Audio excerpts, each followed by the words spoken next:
Thank you Jesus, thank you Lord, thank you master, thank you father. धन्यवाद यीशु। खुदावन यीशु मसीह के जलाली नाम में फिर से एक बार इस शाम के समय में मैं पास्टर राजू ठाकुर पूरे महाराष्ट्र आप सभी को शालोम कहता हूँ। खुदावन यीशु मसीह में आप सभी को शालोम, सभी को जय मसीह की, प्रेज़ द लॉर्ड। और आज बहुत सारी दिक्कतों से, बहुत सारी प्रॉब्लम से हम गुजर रहे।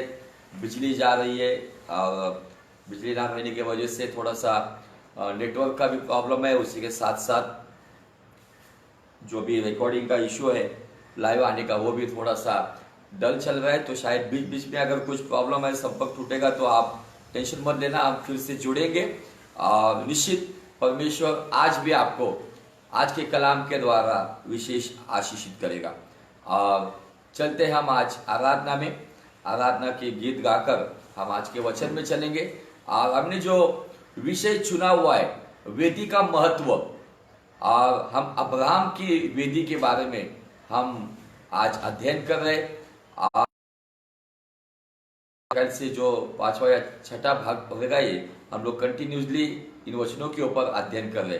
तो आइए हम फिर से एक बार खुदावन यीशु मसीह की हुजूरी में हम आराधना में चलते हैं, उसके नाम को आदर, सम्मान, महिमा और गौरव देते हैं। तो आइए अपने हृदय को हम उसके चरणों के पास लेकर आते। थैंक यू अब्बा फादर। तुझे ऊंचा उठाऊं, तेरी महिमा मैं गाऊं, तेरे ही आगे यीशु मैं अपने सर को झुकाऊं। तुझे ऊंचा उठाऊं, तेरी महिमा मैं गाऊं, ओ तेरे ही आगे यीशु मैं अपने सर को झुकाऊं।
की आंखों से यीशु मैं तुझको हरदम देखा करूं, मन की आंखों से यीशु मैं तुझको हरदम देखा करूं, आत्मा का तेरे सामर्थ्य पाकर तेरी इबादत करूं, तेरी इबादत करूं, तेरी इबादत करूं, तुझे ऊंचा उठाऊं, तेरी महिमा मैं गाऊं, ओ तेरे ही आगे यीशु मैं अपने सर को झुकाऊं, तेरे ही आगे यीशु मैं अपने सर को झुकाऊं,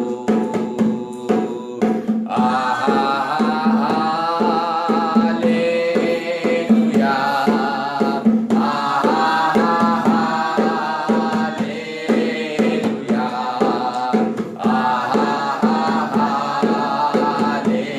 हालेलुया,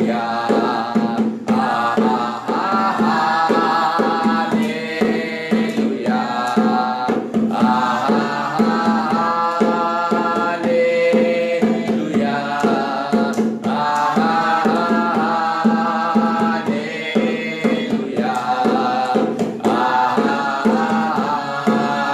हालेलुया, हालेलुया,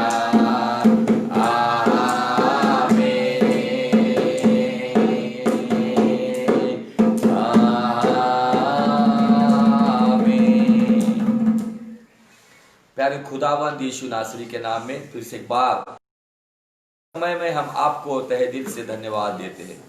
अब खुदावन आज विशेष रीति से हम सभी पर आपकी फिर से एक नई करुणा करते हुए आज का जो कलाम आज हम अध्ययन करने जा रहे हैं, प्रभु वेदी का महत्व हमारे जीवन में क्या है और किस तरीके से हम हमारी वेदी की रक्षा करें और किस आपकी महिमा के लिए करें। इसलिए खुदावन आपकी पवित्र आत्मा की भरपूरी में, पवित्र आत्मा के मार्गदर्शन में आज यीशु नासरी के नाम में आज हमें अगुवाई कीजिए। बोलना और प्रचार सुनना, ये दोनों भी बातें आपकी महिमा का कारण बने। जो भाई बहन एडिक्टेड टू जीसस इस पेज के ऊपर से देख रहे हैं और जो देखेंगे, उन सभी को आज के इस कलाम के द्वारा आज उनके आत्मिक, भौतिक, शारीरिक, मानसिक और पारिवारिक इन पांचों क्षेत्रों में आपके आशीष, आपका मार्गदर्शन और आपका अनुग्रह खुदावंद यीशु नासरी के नाम में प्राप्त हो जाए। इसीलिए सभी को आज इसी वक्त मैं तेरे जोरावर हाथ के नीचे लेता हूँ और विनती करता हूँ, सबकी सुधि रखना, सबको संभाले रखना। सारा आदर, सारी महिमा आपके जलाली नाम को देते हुए मरकुस 11:24 के साथ सहमत होता हूँ। जो मांगा है वो मैंने पाया है। खुदावंद यीशु मसीह जो हमारा सारी जहां का मुक्तिदाता है, उनके पवित्र नाम में मांगता हूँ, इसलिए सुन और ग्रहण कर पिता। आमीन, आमीन, हालेलुया। फिर से एक बार मैं खुदावंद परमेश्वर एल शदाई पिता का प्रभु यीशु नासरी के नाम में मैं धन्यवाद करता हूँ।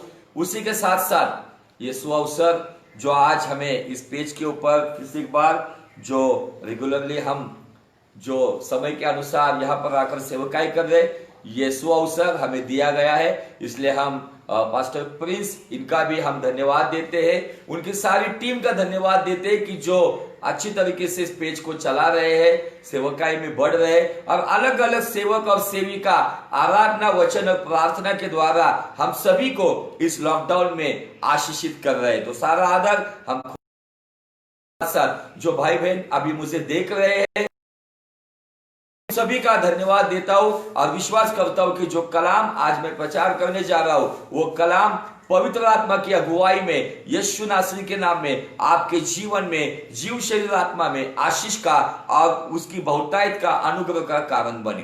तो आइए हम चलते जो वचन हमने चुना है वो वचन है निर्गमन उसका 29 अध्याय और वचन 36 और 37। निर्गमन 36 और पाप बलि का एक बछड़ा प्रायश्चित के लिए प्रतिदिन चढ़ाना, वेदी को भी प्रायश्चित करने के समय शुद्ध और उसे पवित्र करने के लिए उसका अभिषेक करना, प्रायश्चित करना, उसे पवित्र करना और वेदी परम पवित्र ठहरेगी और जो कुछ उससे छू जाएगा वह भी पवित्र हो जाएगा। हालेलुया। अब हमारा विषय है वेदी। अब मैं थोड़ा सा रिवीजन भी लेना चाहता हूं कि वेदी क्यों चाहिए हमारे जीवन में, वेदी का महत्व हमें क्यों समझना चाहिए। अब ये वेदी अभी है कहा, तो वेदी का कंसेप्ट अगर हम देखते हैं तो लिखित स्वरूप में पुराने नियम में नूह के जमाने में जब 1 साल 10 दिन के बाद जब जमीन पर आया तो नूह ने वेदी बनाई, ऐसा बाइबल हमें बताती है। और उसके द्वारा परमेश्वर ने वो सुखदायक बलिदान को पाया और खुश होकर उसने आकाश में उस सतरंगी मेघ धनुष्य को, वो रेनबो को रखा और उसने बताया कि मैंने वाचा बांधी है। आज भी हमें जब हम वो सतरंगी मेघ धनुष्य आकाश में देखते हैं तब हमें याद आती है कि परमेश्वर जो हमारा सनातन परमेश्वर है, जो नूह के जमाने से लेकर अभी तक हम पर राज करता है, जो हमारा पिता है, हमारा राजा है, हमारा बाप है, हमारा खुदावंत है, जो सनातन है, कल आज युगानुयुग एक समान है। तो हम उस परमेश्वर का हम एक प्रकार का फक्र महसूस करना चाहिए कि ऐसा परमेश्वर हमें प्राप्त हुआ है। और उसी के साथ साथ जो लिखित स्वरूप में नहीं है लेकिन वो वेदियों के बारे में लूका रचित 11:51 में भी दिखता है कि हाबिल से लेके जकरिया तक जो घात किए गए उनकी जगह बताई गई है, वेदी से लेके आंगन तक। मतलब हाबिल की वो वेदी थी जो हमें उत्पत्ति 4:4 में दिखती है, जहां पर उसने अपने परमेश्वर को मन भावता एक और बाइबल कहती है कि उस दिन परमेश्वर ने हाबिल और उसके बलिदान को ग्रहण किया, सम्मान किया उसके बलिदान का, उसके जीवन का। आज परमेश्वर हमारा भी सम्मान करना चाहता है, इसलिए हमारा जीवन उसको ग्रहणीय होना चाहिए। इस तरीके का हमारा जीवन हम जीना चाहिए। उसी के साथ साथ हमने आगे आगे बढ़ते बढ़ते अब चल रहे हैं, लेकिन जब पुराने नियम में वेदी का जिक्र हम देखते हैं तो उस पर होम वेदी मतलब जो पापार्पण का या दोषार्पण का जो बकरा या जो मेंढा या वो बलि का जो पशु चढ़ाया जाता था उसे उस होम वेदी पे जलाया जाता था, और धूप वेदी जो पवित्र स्थान में थी वहां पर धूप जलाया जाता था। 2 प्रकार की वेदियां हमें बाइबल में पुराने नियम में दिखती है, जो हमें मेल मिलाप वाले तंबू में भी दिखती है, जो हमें सुलेमान ने जो बनाया हुआ जो मंदिर था उस मंदिर में भी हमें दिखती है। लेकिन वही परमेश्वर कहता है कि मैं अभी हाथों से बनाए हुए जो ईंट और गारे का या जो मंदिर है उसमें मैं रहता नहीं हूं, तो मैं इस मंदिर में रहता हूं जिसे मनुष्य कहा गया है। और बाइबल कहती है 1 कुरिन्थियों 3:16 में परमेश्वर कहता है तुम्हारा शरीर ये मेरा पवित्र आत्मा का मंदिर है, क्या तुम इसे जानते नहीं हो। और आज ये सवाल हमारे लिए भी है, क्या आप जानते हो आपका शरीर पवित्र आत्मा का मंदिर है। निश्चित आप जानते होंगे, लेकिन इस शरीर के अंदर भी उस खुदावन ने उस वेदी को अगर नाम देना चाहोगे तो वो वेदी है हमारा मन, हमारा हृदय, उसे वेदी कहा गया है। और जब अगर मंदिर में अगर वेदी थी, लेकिन यहां पर एक ही वेदी है जिस पर तुम बलिदान भी चढ़ा सकते हैं, जिस पर तुम परमेश्वर के लिए वो स्तुति का, वो सुगंधी प्रार्थना के द्वारा उसका धन्यवाद का बलिदान भी आप चढ़ा सकते हो। धूप वेदी और होम वेदी एक ही जगह पे अभी मन में आई हुई है। लेकिन सवाल ये उठता है, जैसे हमने अभी पढ़ा वेदी का ये जो नियम है यहाँ पर निर्गमन 29:37 में, और एक नियम मैं आपको पढ़ाना चाहता हूं, और वो नियम है लेवियों का किताब बुक ऑफ लेविटिकस उसका 6वां अध्याय और वचन 12।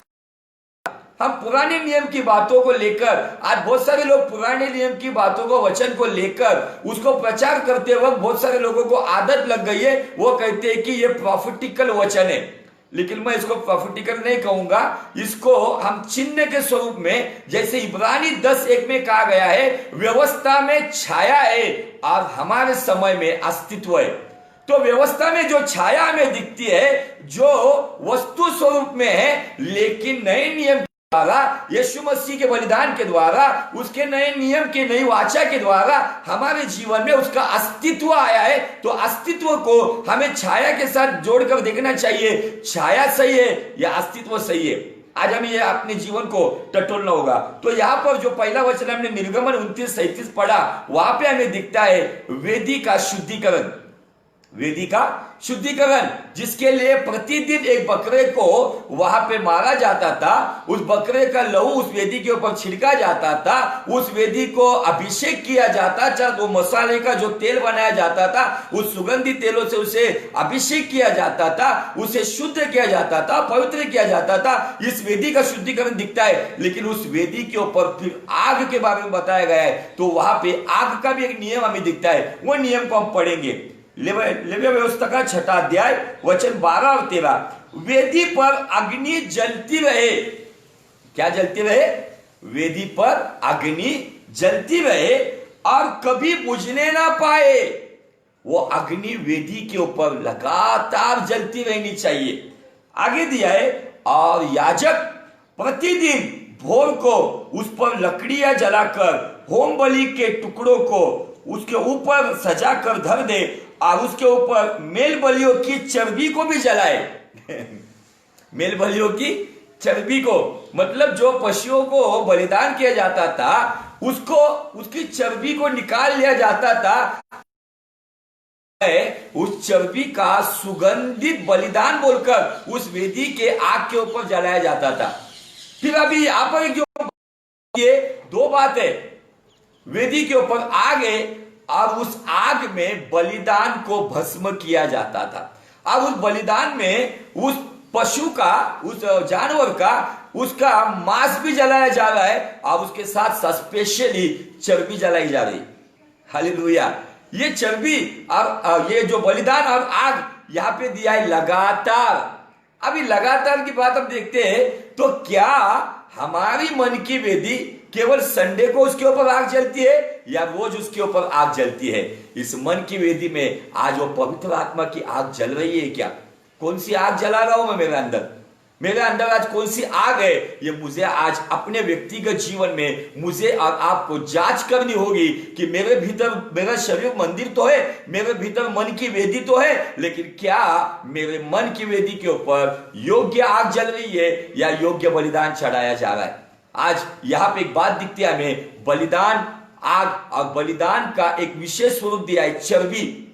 आज बहुत सारे लोग कहते हैं अगर कोई व्यक्ति बहुत ही अकड़ कर चलता है, बहुत ही व्यक्ति बदतमीजी से पेश आता है, कभी कभी वो बहुत ही घमंड की बात करता है, तो कभी कभी इंसान दूसरे इंसान को कहता है इसको बहुत चर्बी चढ़ी हुई है। इसका मतलब कोई कहता है इसको बहुत मोटी चर्बी चढ़ी हुई है इसको।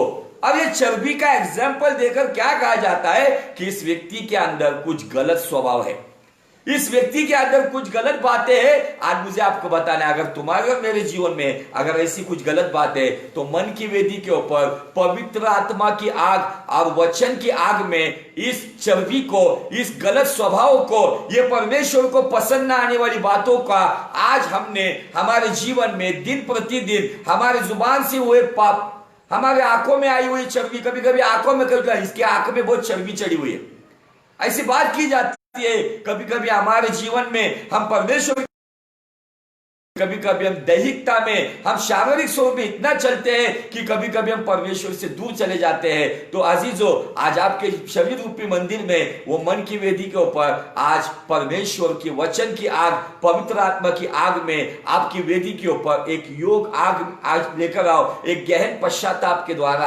आपके जीवन को आज पूरी तरह से बदल दो।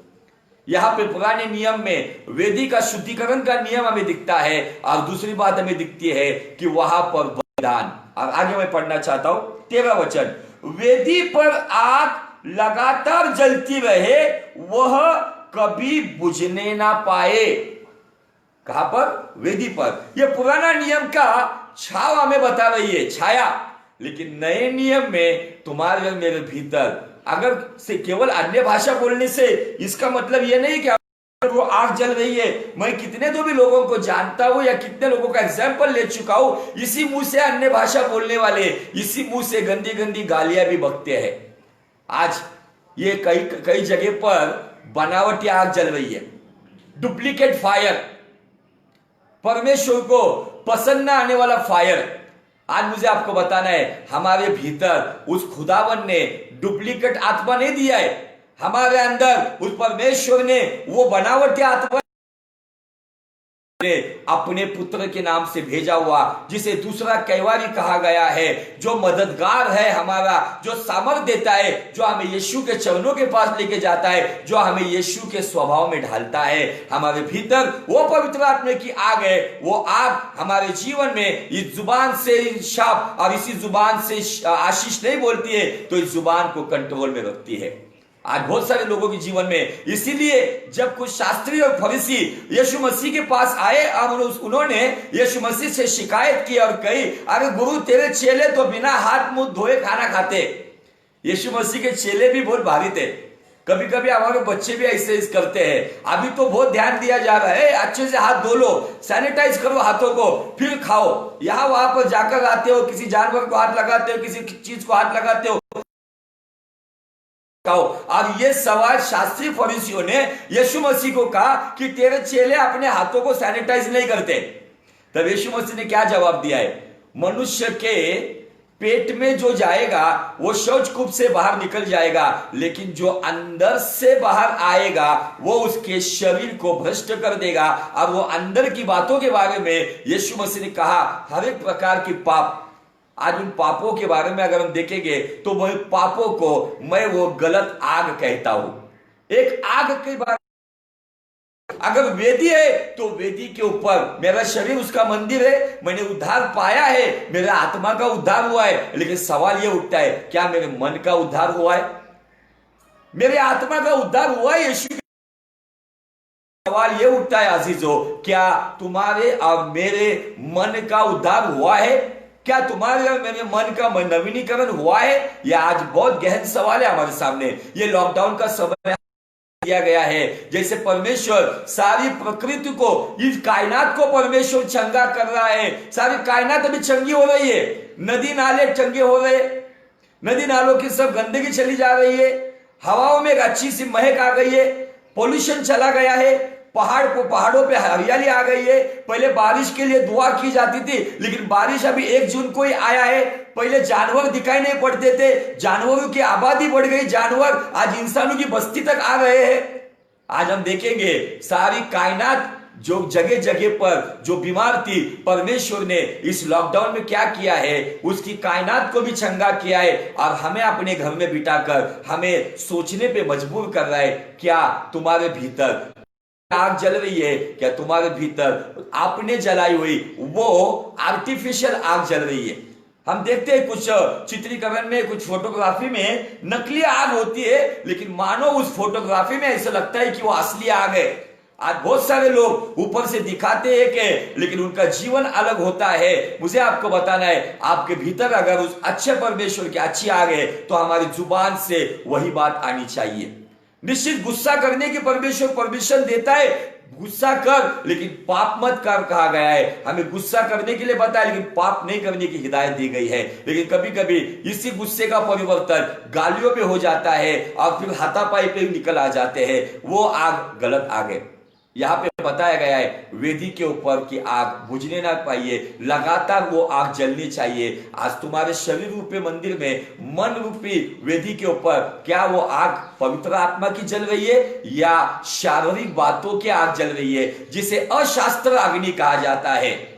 अब वो अशास्त्र अग्नि अगर हम देखेंगे तो कुछ लोगों के जीवन में हम देखते हैं कि भले वो मसीह को जानते हैं, वो मसीह के पीछे चलने वाले कहते हैं, जो प्रेज़ द लॉर्ड हालेलुया कहने वाले लोग हैं, भले वो मंदिर को, चर्चेस को, पासबानों को बड़ा बड़ा बलिदान, बड़ा बड़ा धन दौलत देता होगा और शायद वो बड़े बड़े ऑफरिंग देता होगा, लेकिन अगर उस व्यक्ति के भीतर अगर किसी के प्रति बदले की आग है तो मुझे आपको बताना है, ये कहीं तो भी अशास्त्र आग कर देगा। पवित्र आत्मा का अग्नि हमें भस्म नहीं करता है, तो पवित्र आत्मा का अग्नि हमें निखारता है और हमारे जीवन से मसीह यीशु को प्रकट करता है। और जब मसीह यीशु प्रकट होता है तो सारी दुनिया उस यीशु की तरफ आकर्षित होती है। आज सवाल ये, बहुत सारे बिलीवर्स लोग आज कोर्ट केस में आज केसेस खेल रहे हैं, बहुत सारी चर्चेस की केसेस चल रही है, बहुत सारी कमिटीज की अलग अलग केसेस चल रही है। मुझे आपको बताने के लिए शर्म वाली बात लगती है। वो कहने के लिए तो कहते हैं मसीह के, वो कहते हैं कि हमारा शरीर उसका मंदिर है, लेकिन एक बड़ी दुख की बात है, उनके मन की वेदी पर पवित्र आत्मा की आग नहीं तो दुनिया की जो आर्टिफिशियल बनावटी आग जल रही है, जो दिखाते एक है लेकिन चलते अलग है। यही बातों के ऊपर मैं आज आपका ध्यान आज मैं केंद्रित करना चाहता हूं। किसी के भीतर बदले की आग है, किसी के भीतर नफरत की आग है, किसी के भीतर कड़वाहट की आग है, किसी के भीतर ईर्ष्या की आग है, किसी के भीतर अहंकार की आग है, किसी के अंदर घमंड की आग है, और किसी के अंदर मैं कहना चाहता हूं बहुत सारे लोगों के अंदर वासना की आग जल रही है। और उसका कारण भी है, वो वासना की आग क्यों जल रही है उसका कारण भी है। उसका कारण ये है कि आज मीडिया जो इतना वर्स्ट हो गया है, आज अगर टीवी खोलकर देखोगे, मोबाइल खोलकर देखोगे, आपको कोई अच्छी एडवर्टाइज भी नहीं दिखेगी। सब जगह पर नंगापन दिखाई दे रहा है, सब जगह पर अशुद्धता दिखाई पड़ रही है। इसीलिए स्त्री हो या पुरुष, आज जो जवानी में कदम रखने से पहले ही जो अपनी वर्जिनिटी को खो दे रहे हैं, आज ऐसी हालात आज जमाने में चल रही है। आज मुझे आपको बताना है, इन सब परिस्थिति को अगर कोई आग कंट्रोल कर सकती है तो पवित्र आत्मा की वो आग, वो पवित्रता में हमें लेकर जाएगी, केवल अन्य भाषा में नहीं जाएगी, तो हमारे जीवन में व्यक्तिगत उस खुदावन के साथ प्रतिदिन। आपको पता है कि अय्यूब के पास एक वेदी थी। अय्यूब उस वेदी के ऊपर अपने बच्चों की संख्या के अनुसार उस वेदी के ऊपर वो रोज 10 बकरों का बलिदान चढ़ाया करता था। अगर आप अय्यूब का किताब उसका पहला अध्याय वचन 1 से आगे पढ़ोगे ना, तो बाइबल कहती है कि अय्यूब कहता है, न जाने मेरे बच्चों के हाथ से अनजाने तो खुदावन को अच्छा नहीं लगता होगा, उस बलिदान को वो चढ़ाता था अपने हर एक बच्चे के नाम से, एक बकरे का बलिदान। वो 10 बकरों को रोज अपने घर में, अपनी घर की वेदी के ऊपर चढ़ाता था। मैं आज आपको बताना चाहता हूं, कल फादर्स डे है और कल सारी दुनिया फादर्स डे सेलिब्रेट करने वाले। मैं आपको बताना चाहता हूं, मुझे देखने वाले जो भी आज पिता है या पिता समान जो लोग हैं, मेरा सवाल है आपके सामने, कितने फादर जो मुझे देख रहे हैं, क्या आप आपके बच्चों के लिए प्रतिदिन यीशु नासरी जो 2020 साल पहले उस सूली के ऊपर मारा गया, तो इब्रानी 10 के अनुसार कहता है वो एक ही बलिदान काफी है, लेकिन क्या कितने पिता ऐसे जो अपने बच्चों के लिए यीशु का लहू मांगकर उस यीशु के लहू में अपने बच्चों को कवर करते हैं प्रार्थना के द्वारा। आज पिता इतने बिजी हो गए हैं, इसीलिए उनके बच्चे, आज कभी कभी शर्म वाली बात यह लगती है, अगर कोई पासवान का बेटा है या पासवान की बेटी है, लेकिन अगर वो किसी अन्य जाति के साथ शादी करके भाग जाती है या किसी अन्य जाति के साथ शादी करता है या किसी गलत राह पे चला जाता है या कुछ गलत राह पे चला जाता है, लोग कहते हैं ये पासवान का बेटा होने के बावजूद ये ऐसा क्यों हुआ है। मैं आपको बताना चाहता हूं, लोगों, पासवान इस शब्द के ऊपर आप आरोप मत लगाओ। यहां पर कहीं ना कहीं यहां पर एक पिता की जिम्मेदारी है, लेकिन मैं ये नहीं कहता हूं कि कहीं पर पिता अच्छी उनको हिदायत देते हैं, अच्छी उनको तहजीब सिखाते हैं, अच्छी डिसिप्लिन रखने के बाद भी कभी कभी ये बच्चे गलत संगति में गिर के अपना नाश कर लेते हैं। ऐसे कितने तो भी सैकड़ों आपके पास एग्जाम्पल होंगे, वो मेरा विषय नहीं है। लेकिन मैं बताना चाहता हूं कि अय्यूब के पास वो वेदी थी, उस वेदी के ऊपर वो प्रतिदिन, जो निर्गमन 29:36 में बताया गया है, प्रतिदिन एक बकरे को काट के वेदी के ऊपर प्रायश्चित करो। आज मुझे आपको बताना है, हमारे जीवन के लिए अभी बकरा काटने की जरूरत नहीं है। तुम्हारा और मेरा बकरा 2020 साल पहले उस वेदी के ऊपर चढ़ाया गया, जिस वेदी का नाम है क्रॉस। उस सूली के ऊपर हमारा बकरा 2020 साल पहले, जो खुदावन यीशु मसीह का, यूहन्ना कहता है, ये देखो ये पिता परमेश्वर का पवित्र मेमना जो दुनिया के पाप को अपने कांधों पे उठा बकरा 2020 साल पहले उस कलवरी के उस राह से लेके गुलगुता कहने वाली उस टेकड़ी के उस टीले के ऊपर जाकर उस सूली के ऊपर उस क्रॉस के ऊपर वो हमारा मेमना हमारे लिए बलिदान हो गया है। हमें बलिदान की जरूरत नहीं, लेकिन क्या हम उस बलिदान हुए उस बलिदान के यीशु के लहू के द्वारा आज हम हमारे परिवार को कवर करते हैं क्या? लेकिन आज कोई इस बात के ऊपर ध्यान नहीं दे रहे हैं। हमें बताया गया है कि जब भी प्रभु भोजन लेंगे तब मेरे याद में ये करो। तुम्हें याद आना चाहिए हमारा मेमना 2020 साल पहले उस सूली कहलाने वाली वेदी के ऊपर बलिदान किया गया। आज का जो हमारा विषय है, ये सब बातों को लेकर मैं केवल एक ग्राउंड बता रहा हूं आपको, ये ग्राउंड तैयार कर रहा हूं ताकि परमेश्वर के लोगों आप अच्छी तरीके से समझ लो खुदावन आपसे बहुत प्यार करता है, लेकिन उस प्यार का हम गलत इस्तेमाल नहीं करना चाहिए। जो हिदायत उसने दी गई है उस हिदायत का हमने पालन करना चाहिए। जो आज्ञा उसने दी है, जो डिसिप्लिन हमें बताया गया है, उसके अनुसार हमें अपना कदम बढ़ाना जरूरी है। बहुत सारे लोगों के अंदर लालच की आग जल रही है, मेरा ही भला हो, धन की लालच, अपनी महिमा की लालच, वासना की लालच, नाना प्रकार की लालच में आज इंसान जल रहा है। लेकिन मुझे आपको बताना है यह लालच इंसान को खत्म कर देगा, लेकिन पवित्र आत्मा है वो हमें बनाएगा। वो जो चेले थे जिनके बारे में बताया गया था, जो अज्ञानी थे, अनपढ़ गवार थे, लेकिन उन्होंने दुनिया को हिलाया। पतरस और यूहन्ना को देखकर लोग अचंभित हो गए। वो लोग अनपढ़ गवार है ऐसा भी लिखा है, लेकिन वो कहते हैं हमने जाना कि ये पवित्र आत्मा यीशु मसीह के साथ रहने वाले लोग हैं। हमारी पहचान मेरे घर के ऊपर प्रेज़ द लॉर्ड लिखने की वजह से मैं मसीह नहीं होता हूं। मेरा नाम एक इंग्लिश नाम होने की वजह से मैं एक मसीह नहीं होता हूं। मेरे चाल चलन में मेरे भीतर कौन सी आग जल रही है वो बात बताती है कि मैं मसीह हूं या मैं मसीह होने के बावजूद डुप्लीकेट आग लेकर चलने वाला, एक कृत्रिम आग को लेकर चलने वाला एक बनावटी मसीह हूं। हमारा चाल चलन, हमारे पास आकर लोग क्या कहते हैं, ये बातें हमें बहुत ही गौर से आज उसके ऊपर ध्यान देना होगा। कभी कभी इन बातों के ऊपर हम इतना महत्व नहीं देते हैं, बाकी सब बातों को महत्व दे देते हैं। और फिर जिस वेदी के बारे में मैं ये सब आपको ग्राउंड तैयार कर रहा हूं, अब उस ग्राउंड के साथ हमने इब्राहिम की वेदी के बारे में देखा, और इब्राहिम के जीवन में मैं फिर से बताना चाहता हूं 5 प्रकार की वेदियां थी। 5 अलग अलग जगह पर उसने वेदियां बनाई थी। अब उन वेदियों के पीछे एक रहस्य है, वो रहस्य को बताने के लिए तो पहली वेदी आपको चाहिए तो आप लिख कर ले सकते हो। उत्पत्ति का किताब उसका 12 अध्याय और वचन 6 में बाइबल कहती है, अब्राहम को परमेश्वर ने जहां पर उसने उसके साथ जो प्रॉमिस जो उसके लिए जो भी वहां पर उसने अभिवचन को बोला, उस जगह का नाम था शकेम। और शकेम में उसने जहां पर खुदा ने उसको दर्शन दिया, वो वेदी ये सबूत देती है कि यहां पर परमेश्वर ने मुझे दर्शन दिया। उसके आगे जाकर बेथेल और ऐ, ये जो अलग अलग जो जगह है, बेथेल जो दक्षिण की तरफ है, ऐ जो पश्चिम की तरफ है, उसके बीचों बीच उसने एक वेदी बनाई जहां पर उसने खुदावन की दुआ की।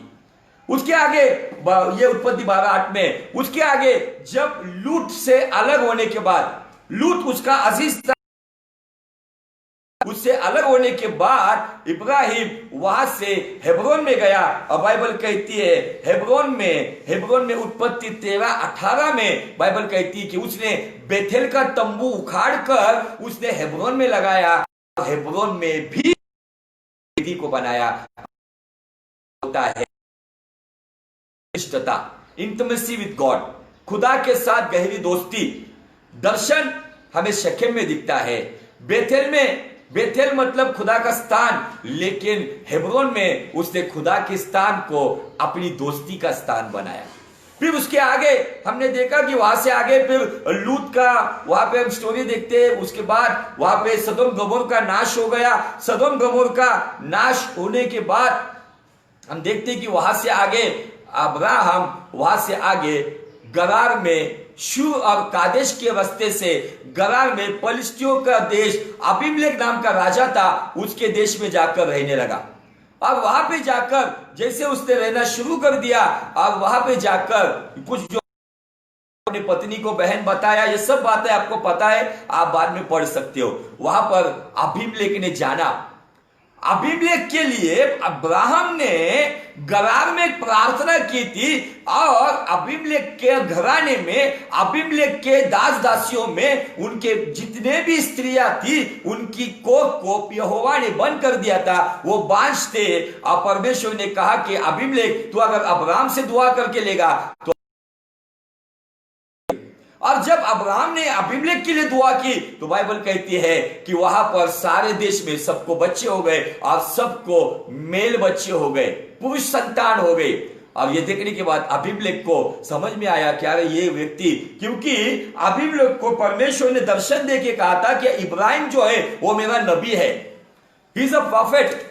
अब वो नबी कहने के बाद जब उसका अनुभव उसने लिया, नबी आज बहुत सारे केवल नाम के नबी है लेकिन उनकी भविष्यवाणी 99.99% फेल होती है, 1% किधर तो भी सक्सेस होती है। लेकिन अब्राहम ने जो प्रार्थना की 100% रिजल्ट आया। अब उस रिजल्ट का परिणाम हम देखते हैं। अबीमेलेक बेर्शेबा में आया, बेर्शेबा में जहां पर बाइबल कहती है उत्पत्ति का जो 21 अध्याय और वचन 33, वहां पर वो वाचा बांधने के बाद बाइबल कहती है, यहां पर वेदी का जिक्र नहीं है लेकिन मुझे इतना तो समझ में आता है, आपको इतना तो समझ में आता है, अब्राहम जहां जहां पर दुआ करता था वो बिना वेदी का दुआ नहीं करता होगा। अब्राहम ने बेर्शेबा में एक झाऊ का पेड़ लगाया, गौर से सुनो मेरी इस बात को, झाऊ का पेड़ लगाया और उस झाऊ के पेड़ के नीचे बाइबल कहती है एक सुंदर शब्द, एक लाइन में वो पढ़ना चाहता हूं आपके लिए। उत्पत्ति का 22 अध्याय, सॉरी उत्पत्ति का 21 अध्याय और वचन 33, जेनेसिस चैप्टर 21 एंड वर्स 33। फिर अब्राहम ने बेर्शेबा में झाऊ का एक वृक्ष लगाया और वहां यहोवा से, गौर से सुनो, वहां यहोवा से जो सनातन ईश्वर है, आदि और अंत, अल्फा और ओमेगा, लोगों के केवल सनातन धर्म होंगे, सनातन नाम के परमेश्वर होंगे, लेकिन हमारे पास पुख्ता सबूत है जो बुनियाद बताते हैं। इब्राहिम ने जिस खुदावन की दुआ की थी वो सनातन ईश्वर, इटर्नल फादर, इटर्नल गॉड, वो सनातन ईश्वर है, इसीलिए वो सनातन जीवन दे सकता है, वो सनातन जीवन में, अनंत जीवन में लेके जा सकता है। बाइबल कहती है सनातन ईश्वर है, उसकी प्रार्थना की।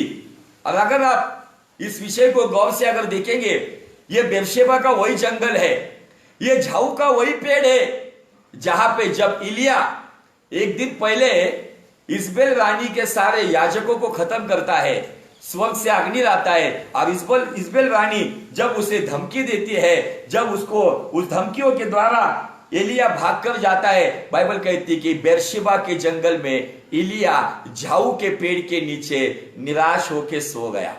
अब 4 बात कही उसने, अब बहुत हो गया, बस कर, मेरा अंत कर, मुझे जीना नहीं है, मैं मेरे सारे घराने में सबसे निचले स्तर का व्यक्ति हूं। ये बात कहने के बाद एलिया दुखी होकर सो गया। एक दिन पहले पावर मिनिस्ट्री करने वाला एलिया दूसरे दिन पावरलेस हो गया। इसीलिए पावर मिनिस्टर, आपके जीवन में पावर के साथ साथ खुदा की आग की जरूरत है। आज बहुत सारे लोग पावर मिनिस्ट्री कर रहे हैं, लेकिन मैंने उन पावर मिनिस्टर्स को देखा है। मैं एक जगह पर सेवकाई को गया था, उस व्यक्ति का पावर मिनिस्ट्री का जबरदस्त था कि उसने मुर्दों को जिलाया, लेकिन उसके बारे में सुनने में आया वही पावर मिनिस्टर एक दिन गले में रस्सी लगाकर सुसाइड करके मर गया। आपको मुझे बताना है कि यह बेर्शेबा का वो स्थान है जहां पे अब्राहम ने सनातन ईश्वर की प्रार्थना की थी। उसी जगह पे, उसी झाऊ के पेड़ के नीचे अगर आप अभ्यास करोगे तो आपको ये पहला राजा 19 अध्याय में आपको ये बात मिलेगी। शायद चाहिए तो मैं आपके लिए ये वचन निकाल कर पढ़ना चाहता हूं, आपको समझ में आएगा कि यहां पर भी वही पेड़ है जहां पर एलिया गया और एलिया ने दुआ की थी।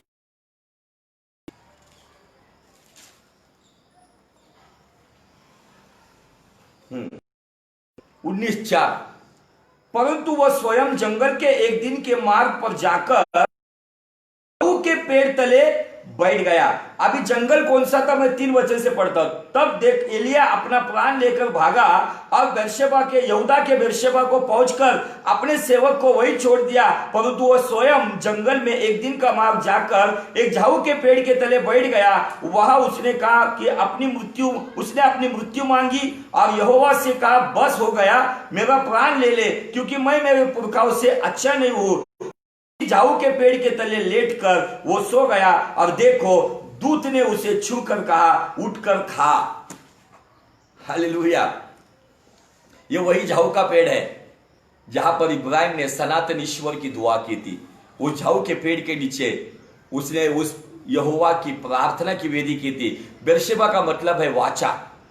बेर्शेबा का मतलब है वाचा, इंग्लिश में कहेंगे कवनेंट। आज आपके जीवन में दर्शन की वेदी होनी चाहिए, लेकिन उसी दर्शन की वेदी का डंका पीटते बैठना नहीं है हमें। बहुत सारे लोग कहते हैं मेरा दर्शन, फलाना दर्शन, ये दर्शन, वो दर्शन, और दर्शन के ऊपर ही उनकी लाइफ खत्म हो जाती है, लेकिन उनकी सेवकाई आगे कभी नहीं बढ़ती है। दर्शन शेकेम में होता है, प्रार्थना बेथेल में होती है, दोस्ती हेब्रोन में होती है, और वाचा बेर्शेबा में की जाती है। हालेलुया। ये 4 स्टेप जब आगे चले गए, उन्होंने वहां पर अपने खुदावन की दुआ की। हम आगे जब आएंगे हम इसहाक की भी वेदी देखेंगे, वो भी बेर्शेबा में दिखती है। मैं आपको बताऊं, बेर्शेबा में इसहाक का जन्म हुआ और हेब्रोन में इस्माइल का जन्म हो गया। भले ही इस्माइल के जन्म के लिए इब्राहिम ने गलती की, फिर भी हेब्रोन में परमेश्वर ने उसको इस्माइल की संतान दी, लेकिन बेर्शेबा की तरफ जाने से पहले उसने वहां पर इस्माइल को भेज दिया। इस्माइल उसके जीवन से चला गया और जहां पर परमेश्वर सनातन के साथ उसने प्रार्थना की, उस जगह पर, वहां पर मैं आपको बता, देश में उस बेर्शेबा नाम के उस स्थान में जहां पे वाचा की गई, इसीलिए इसहाक जो है ना, वो वाचा का पुत्र है। इसहाक इस्माइल शरीर का पुत्र है, जो शारीरिक ताकत से पैदा हुआ है, लेकिन जो इसहाक है ना, वो परमेश्वर की वचन की वाचा से पैदा हुआ परमेश्वर का बेटा है। इसीलिए आज हमें समझना है, मैंने इस्माइल को जन्म दिया है, क्या मैंने इसहाक को जन्म दिया है? मैं वाचा के परमेश्वर के साथ हूं, या मैं इस्माइल जो दैहिक बातों के साथ में जुड़ा हुआ हूं?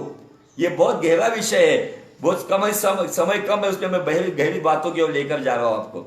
अब जब इन बातों की ओर मैं जब अध्ययन करता हूं और जब मैं देखता हूं, परमेश्वर हमें बहुत सारी बातों से सिखाता है, लेकिन बहुत सारे लोग कम है जो इतनी गहराई में जाने की कोशिश नहीं करते। बहुत सारे ऊपरी ऊपरी पानी में ही तैर रहे। जितनी गहराई में जाओगे ना, उतनी गहराई में आपको मोती मिलेंगे। और परमेश्वर को, यीशु को परमेश्वर का मोती कहा गया है, और जिसको वो मोती मिला ना, उसने वो सारे खेत को खरीद ले लिया।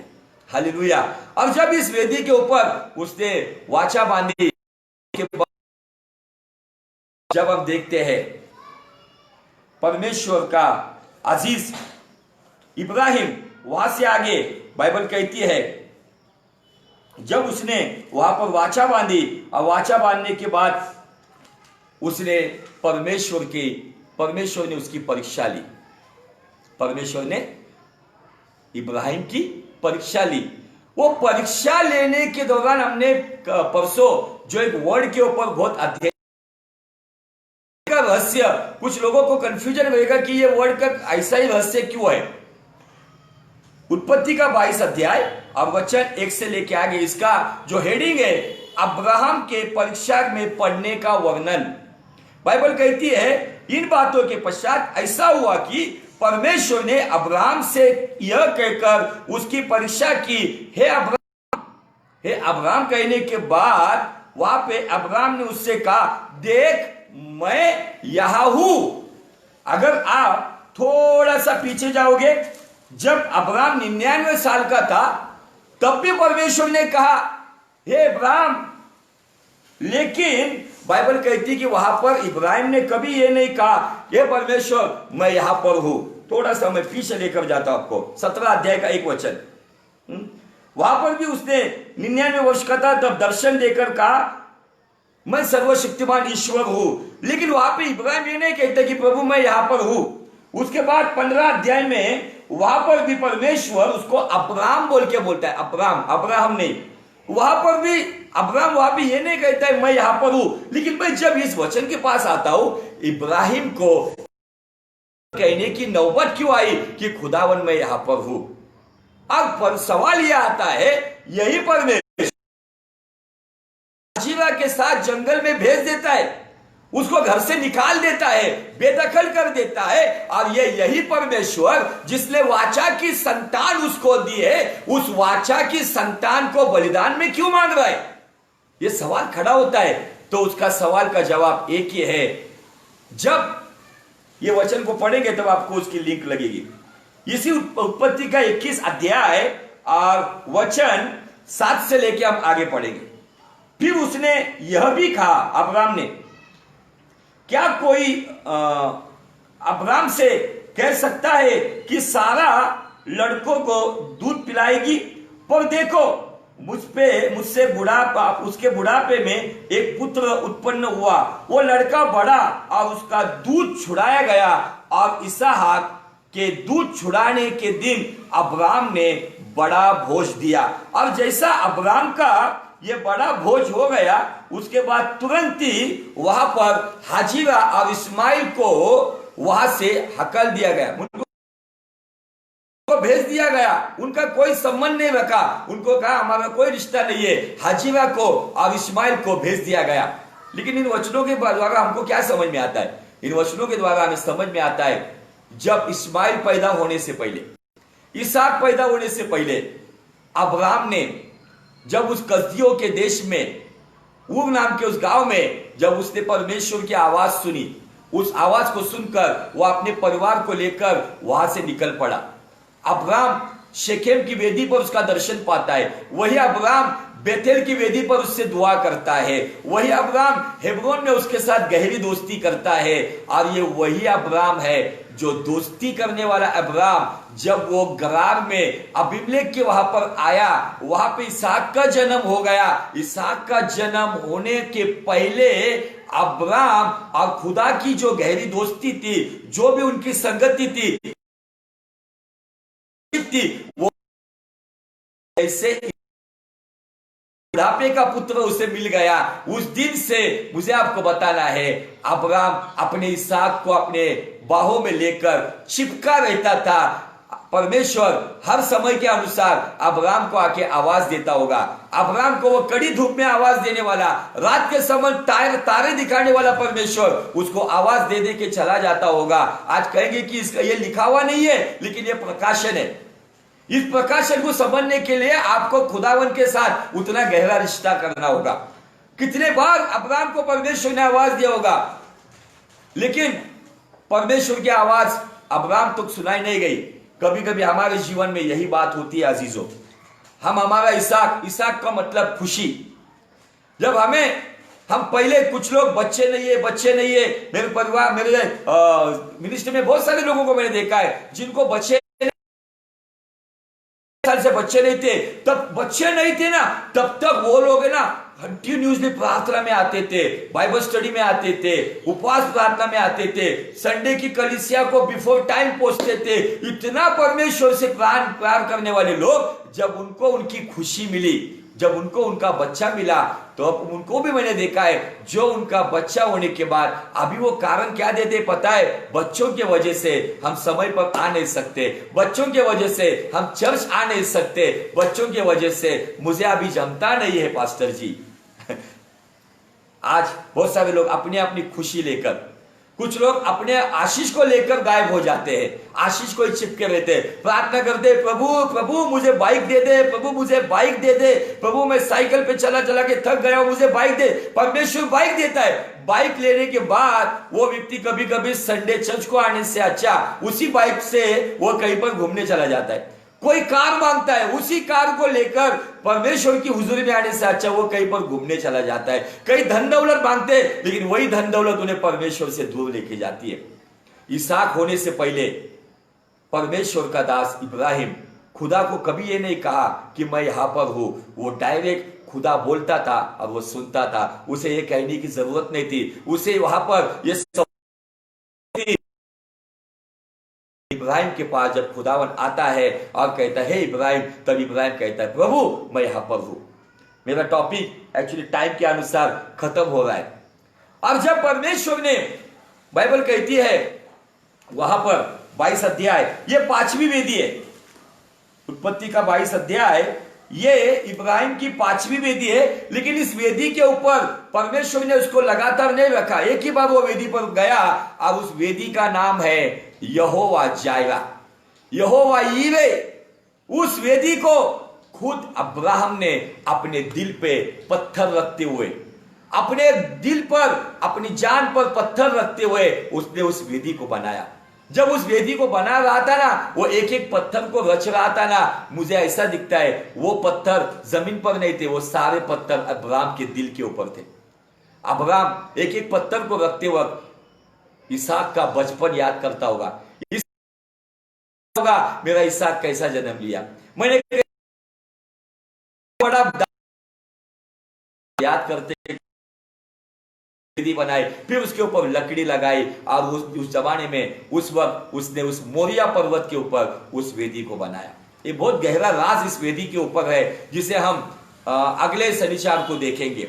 आप कहेंगे कि हम पॉइंट के पास आते हैं और पास्टर रुक जाते हैं। बहुत सारे लोग कमेंट करते हैं कि आप पॉइंट के पास लाते हैं और हफ्ता भर हमें इंतजार करवाते हैं। मुझे आपको बताना है कि जितना आप परमेश्वर के लिए व्याकुल रहेंगे ना, जितना आप उसका इंतजार करोगे ना, उतना आपको वो बहुतायत से आशीषित करेगा।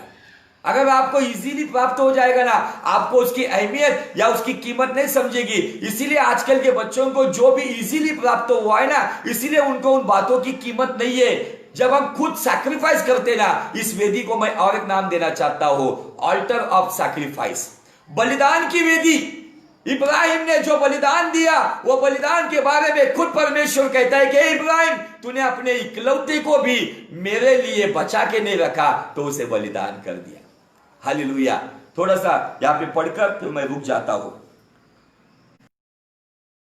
उत्पत्ति का 22 अध्याय, अब्राम से यह कहकर उसकी परीक्षा की, हे अब्राम, उसने कहा, देख मैं यहां है हूं। उसने कहा, अपने पुत्र को, गौर से सुनो, अर्थात अपने इकलौते पुत्र इसहाक को, जिससे तू प्रेम रखता है, संग लेकर मोरिया देश में चला जा और वहां उसकी एक पहाड़ी, वहां उसके एक पहाड़ को ऊपर मैं तुझे बताऊंगा, उसका होम बलि करके चढ़ा दे। अंततः अब्राम सवेरे तड़के उठा, अपने गधे और अपनी काठी कसकर अपने दो सेवक और अपने पुत्र इसहाक को संग लिया और होम बलि के लिए लकड़ी छीन ली। तब निकलकर उस स्थान की ओर चला जिसकी चर्चा परमेश्वर ने उसको की थी। तीसरे दिन अब्राम ने आंखें उठाकर उस स्थान को दूर से देखा और वहां पर जहां पर अब्राम को वो वेदी बनानी थी, और वो वेदी का नाम है बलिदान की वेदी। खुदावन आज आपको दिखा रहा है उस वेदी को। आज अगर आप परमेश्वर के लोग कहलाते हो, अगर आप उसके मंदिर हो, तो खुदावन चाहता है आपको आपके जीवन का इनकार करना होगा। कभी कभी अपनी खुशियों को बलिदान करना होगा। जो खुशी परमेश्वर को अच्छी नहीं लगती, का बलिदान करना होगा। कभी कभी हम हमारे रिश्ते नातों को बहुत अहमियत देते हैं। खुदा की जो जगह है ना, उस जगह पर हम इंसान को लाकर रखते हैं, और ये खुदा ईर्ष्या का खुदा है, ये ईर्ष्यावन परमेश्वर है। He is a jealous God. वो कभी कभी हमारे जीवन में परीक्षाओं को लेकर आता है, इसलिए कि खुदा अपनी महिमा इंसान को नहीं देना चाहता है, तो वो अपनी महिमा अपनों को देना चाहता है, अपने खुद को देना चाहता है। और ये पिता पुत्र पवित्र आत्मा का ये तरीके परमेश्वर अपनी महिमा इंसान को नहीं देता है, वो अपनी महिमा देता है, लेकिन वो एक अलग पैटर्न है। लेकिन इब्राहिम जो खुदावन के साथ प्रेम करने वाला, खुदा विश्वास करने वाला, जो खुदा की इच्छा के पास से इसहाक क्यों मांगा जा रहा है, उसका एक ही रीजन है, उसने अपना जो प्रेम था, खुदा का जो प्रेम था, यहोवा का जो प्रेम था, वो प्रेम उसने इसहाक को दिया था। और आज परमेश्वर कभी कभी हमारे जीवन में परीक्षाओं को लेकर आता है। He is a jealous God. कौन सी ऐसी पत्नी है जो चाहेगी कि मेरा पति सब और स्त्रियों के साथ प्रेम करे? किसी को बर्दाश्त नहीं होगा। और कौन सा जिसको बर्दाश्त होगा कि उसकी पत्नी बहुत सारे लोगों के साथ रिलेशन रखे? आज हम उसकी दुल्हन है, वो दूल्हा है, और दूल्हा चाहता है क्या मुझसे पहला प्यार करें। सिर्फ गीत गानों से होने वाला नहीं है यीशु मेरा पहला प्यार है। वास्तविक स्वरूप में, चाल चलन में, सभी बातों में क्या यीशु तुम्हारा पहला प्यार है। के बारे में बात किया था। मेरा सवाल यह है, क्या आपके भीतर पहले प्यार की आग जल रही है? वो पवित्र आग, उस जील के साथ, उस आवेश के साथ, उस जोश के साथ जो पहला प्यार का आग था, वो आग बुझ गया है क्या? वो आग बुझी है या वो आग जल रही है? आइए अजीजों, उस आग को जलाओ, उस पहले प्रेम की आग को जलाओ। वो पहले प्रेम की आग को जलाओगे ना तो आप जो गलत है वो जल जाएगा और आपके जीवन में जो गलत है वो भस्म हो जाएगा और आपका जीवन किसी और अन्य जाति व्यक्ति को परमेश्वर का पहला प्यार उस आग के द्वारा दिखाई पड़ेगा और वो व्यक्ति यीशु मसीह के उस वेदी के पास, उस क्रॉस के पास वो आकर्षित हो जाएगा और उसका उद्धार होने का कारण आप और मैं बन जाऊंगा। हालेलुया।